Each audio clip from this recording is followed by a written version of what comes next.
النمل الأبيض حشرات صغيرة تعيش على شكل مستعمرات، وتقيم المساكن الضخمة.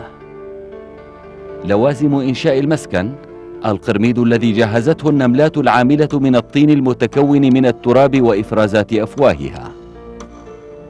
تصل مساحة مسكن النمل الأبيض إلى 3 أو 4 أمتار أحيانا، وعند مقارنته مع حجم النملة يبدو لنا المسكن كناطحة سحاب ضخمة خارقة.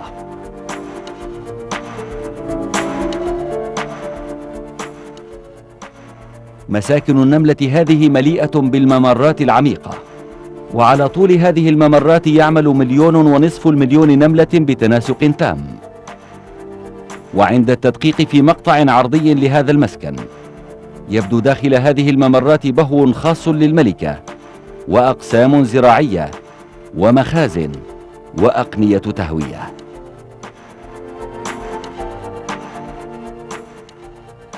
يقوم النمل الأبيض ببناء مسكنه وإصلاحه من جهة، ويتهيأ لصد أي عدوان محتمل من جهة ثانية، ويقوم بزراعة الفطر داخله من جهة أخرى. وحياة السكان المزدحمين إلى هذا الحد متوقف على شرط مهم جدا، هو تأمين التوازن بين الرطوبة والحرارة داخل المسكن. ولدى النمل الأبيض حل رائع جدا لهذه المشكلة، فهناك في سقف المسكن هذا نوافذ موازية لبعضها. هذه النوافذ المصنوعة من الطين تمتص الرطوبة الخارجة من النمل، وتتبخر هذه الرطوبة بحرارة جو المكان، وتعلو عبر أقنية التهوية، مما يؤدي إلى تخفيض حرارة المسكن من جهة، وتأمين جريان الهواء الدائم. فهذه النوافذ تقوم بمهمة التكييف الطبيعي بشكل تام.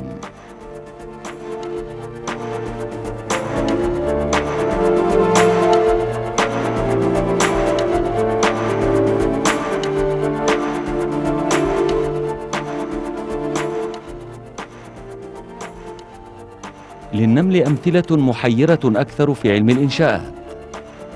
نوع آخر من النمل يعيش في سهوب أستراليا الشمالية تبني مساكنها بعرض واسع جدا، إلا أن جوانبها رفيعة كالخنجر. سر هذه المساكن في زاويتها التي تواجه الشمس.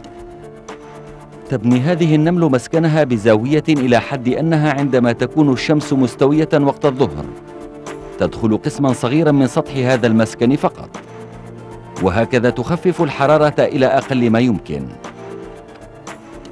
هذا النوع من النمل جميعه يستخدم الزاوية نفسها دون أي تحيز. أما الجانب المثير في الأمر فهو أن النملة القائمة بجميع هذه الإنشاءات عمياء. حسنا، هذه الكائنات الصغيرة التي لا ترى أمامها قدر سنتيمتر واحد كيف تنشئ هذا البرج الضخم مستندة إلى الحسابات الهندسية الدقيقة؟ دافيد أتنبورو، واحد من البيولوجيين المشهورين في إنجلترا، يعلق على هذه الأسئلة في الوثائق التي كتبها في حق النمل بقوله: تسير كل نملة عاملة بتناسق ضمن خطة كبيرة، كيف تنجز هذا؟ لم نبدأ بعد باستيعاب ذلك حتى الآن. هذه الخطة الكبيرة لم يستوعبها الإنسان، بل كل نملة هديت دون أي قيد أو شرط إلى إلهام الله تعالى لها.